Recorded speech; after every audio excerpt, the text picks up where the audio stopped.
Assalamualaikum warahmatullahi wabarakatuh.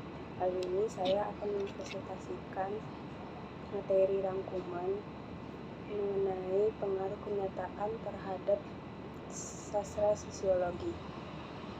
Pertama, pengertian sosiologi sastra. Bertolak belakang pada pemikiran Damono 2002, secara singkat dapat dijelaskan bahwa sosiologi adalah studi objektif dan ilmiah tentang manusia dalam masyarakat, telaah tentang lembaga dan proses sosial. Antara sosial dan sastra ada kesamaan pandang terhadap fakta kemanusiaan. Hendra Suara dalam tulisannya Metodologi Pengajaran Sastra memberi pengertian bahwa sosiologi sastra adalah penelitian yang berfokus pada masalah manusia, karena sastra sering mengungkapkan perjuangan umat manusia dalam menentukan masa depannya. Berdasarkan imajinasi, perasaan, dan intuisi pada 2003, sementara Farouk pada tahun 1998 memberikan pengertian bahwa sosiologi sastra sebagai studi ilmiah dan objektif mengenai manusia dalam masyarakat, studi mengenai lembaga, dan proses-proses sosial. Ada sejumlah definisi mengenai sosiologi sastra yang perlu dipertimbangkan dalam rangka menemukan objektivitas hubungan antara karya sastra dalam masyarakat, antara lain: A. Pemahaman terhadap karya sastra dengan berbagai pertimbangan aspek kemasyarakataannya. B. Pemahaman terhadap totalitas suatu karya yang disertai dengan aspek kemasyarakatannya yang terdukung dalamnya. Pemahaman terhadap suatu karya sastra sekaligus hubungannya dengan masyarakat yang melatar belakangi. Selanjutnya, sosiologi sastra adalah hubungan dua arah atau dialektik antara sastra dengan masyarakat. Yang terakhir, sosiologi sastra berusaha menemukan kualitas interpretasi antara sastra dengan masyarakat. Ratna tahun 2003. Beranjak dari segi etimologi, sosiologi adalah berasal dari kata sosio dan atau society yang bermakna masyarakat, dan logi atau logos yang berarti ilmu. Jadi sosiologi adalah ilmu tentang kemasyarakatan atau ilmu tentang kehidupan masyarakat. Saraswati tahun 2003. Kitzer dalam Farouk 1994 menganggap sosiologi sebagai ilmu pengetahuan yang multiparadigma. Sosiologi adalah telaah yang objektif dan ilmiah tentang manusia dalam masyarakat, telaah tentang lembaga dan proses sosial. Persamaan sosiologi dan sastra ditunjukkan melalui dua aspek mendasar, yaitu persamaan genetis dan persamaan struktur. Persamaan genetis adalah karya sastra berasal dari masyarakat, sedangkan persamaan struktur karena keduanya memiliki struktur yang relatif sama. Persamaan inilah yang memungkinkan terjadinya saling mempengaruhi di antara keduanya. Persamaan genetis menjelaskan kedudukan masyarakat sebagai sumber aktivitas. Oleh karena pengarang merupakan anggota masyarakat, maka masalah-masalah pokok sosiologi sastra dalam kaitannya dengan masyarakat dengan pengarang. Selanjutnya, ada dua corak perspektif kajian sastra secara sosiologis, yaitu sebagai berikut. A. Sastra merupakan sebuah cermin proses sosial ekonomi belaka. Kajian ini bergerak dari faktor di luar sastra yang membicarakan sastra. Selanjutnya, mengutamakan teks sastra sebagai bahan kajian. Kajian diarahkan pada teks untuk menguraikan strukturnya, kemudian digunakan untuk memahami gejala sosial.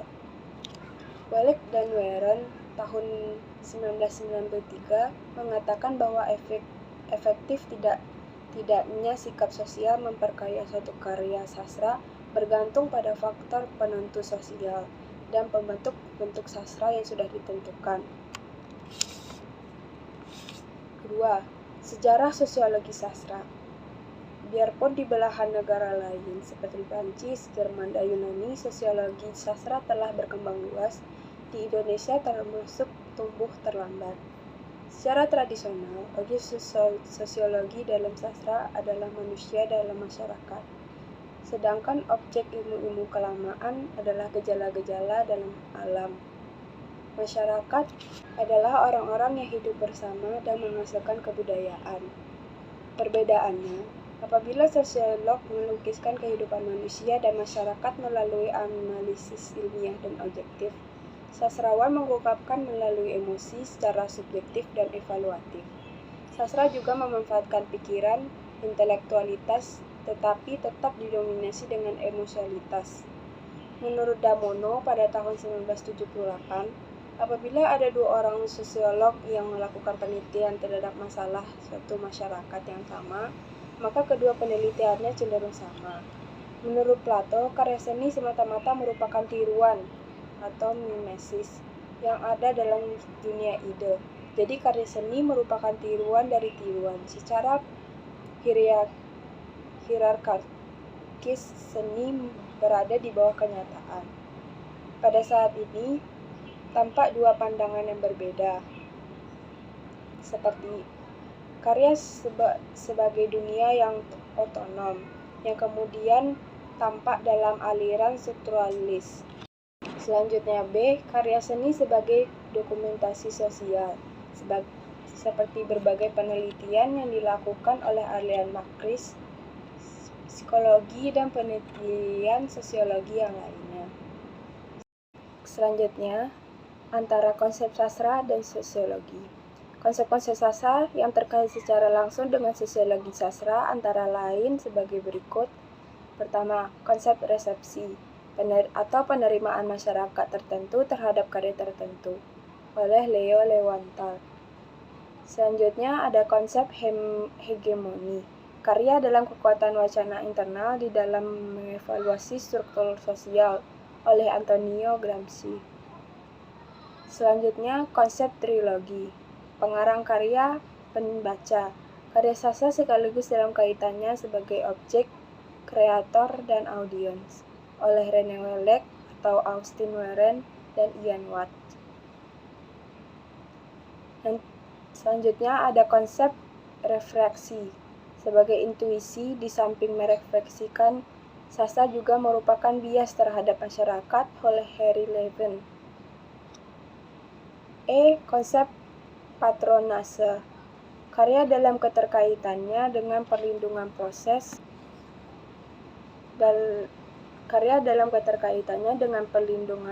proses kreativitas oleh Robert S. Carbit.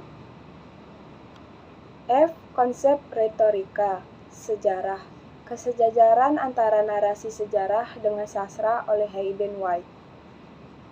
Konsep anonimitas, kematian pengarang oleh Ronald Barthes. Konsep dialogis, karya sebagai suara rangkap dan polifoni oleh Mikhail Bakhtin. Konsep dekonstruksi, proliferasi makna karya dengan cara mensubversi pusat oleh Jacques Derrida dan sebagainya. Konsep mimesis, karya seni sebagai tiruan masyarakat oleh Plato dan Aristoteles. Konsep sosiogeografis, pengaruh alam sekitar terhadap karya oleh Johann Gottfried von Herder dan Madame de Staël. Konsep genetis, pengaruh ras, saat dan lingkungan terhadap asal-usul karya oleh Hippolyte Taine. Yang terakhir ada konsep struktur kelas, karya seni sebagai cermin kelas sosial tertentu, baik oleh kelompok Marxis ortodoks maupun kelompok para Marxis sebagai Marxis strukturalis seperti George Lukács sebagai Marxis ortodoks dan Marxis dogmatis sebagai ciri khas sastra sebagai refleksi struktur mental masyarakat. Pembagian sosiologi sastra. Sosiologi sebagai suatu pendekatan terhadap karya sastra yang masih mempertimbangkan karya sastra dan segi-segi sosial. Welek dan Warren pada tahun 1956 dan 1990 membagi sosiologi sastra sebagai berikut. Pertama, sosiologi pengarang. Sosiologi pengarang, profesi pengarang, dan institusi sastra. Masalah yang berkaitan di sini adalah dasar ekonomi produksi sastra, latar belakang sosial status pengarang, dan ideologi pengarang yang terlibat dari berbagai kegiatan pengarang di luar karya sastra. Karena setiap pengarang adalah masyarakat, ia dapat mempelajari berbagai makhluk sosial. Biografi pengarang adalah sumber utama, tetapi studi ini juga dapat meluas ke lingkungan tempat tinggal dan berasal.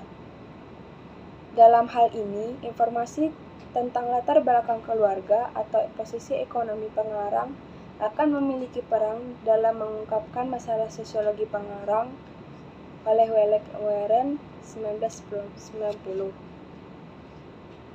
B. Sosiologi karya sastra. Sosiologi karya sastra adalah masalah karya sastra itu sendiri yang menjadi pokok penelaahannya atau apa yang tersirat dalam karya sastra dan apa yang menjadi tujuannya. Pendekatan yang umum dilakukan sosiologi ini mempelajari sastra sebagai dokumen sosial, sebagai potret kenyataan sosial. Beranggapan dengan berdasarkan pada penelitian Thomas Warton, penyusun sejarah puisi Inggris yang pertama, bahwa sastra mempunyai kemampuan merekam ciri-ciri zamannya.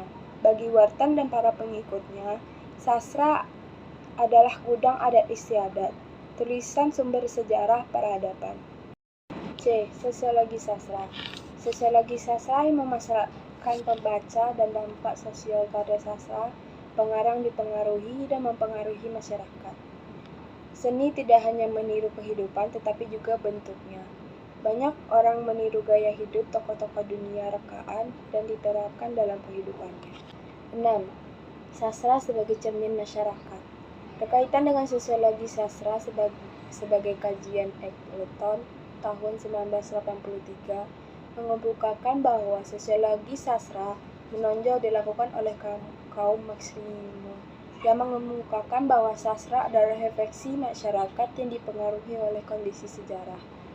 Sastra karenanya merupakan suatu refleksi lingkungan budaya dan merupakan suatu teks dialektik antara pengarang, situasi sosial yang membentuknya, atau merupakan penjelasan suatu sejarah dialektik yang dikembangkan dalam karya sastra.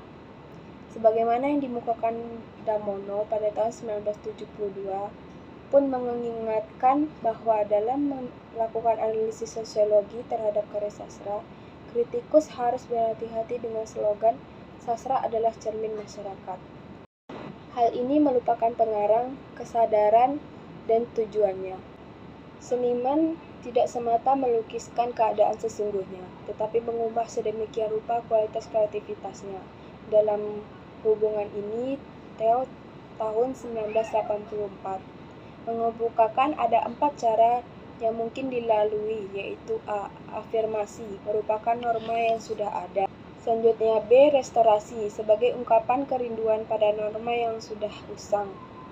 C. Negasi, dengan pengadaan pemberontakan terhadap norma yang sedang berlaku. Yang terakhir D. Inovasi, dengan mengandalkan penguat terhadap norma yang ada.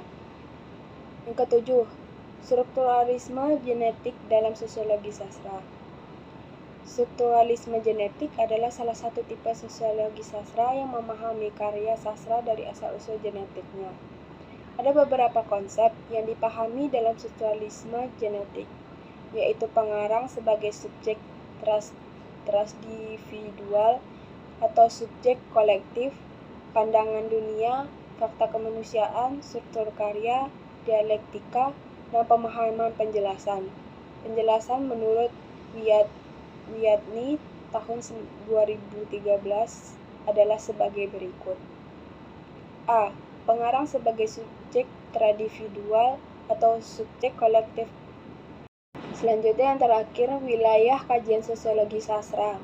Wilayah kajian sosiologi sastra meliputi isi karya sastra, tujuan, serta hal lain dalam karya sastra yang berkaitan dengan masalah sosiologi.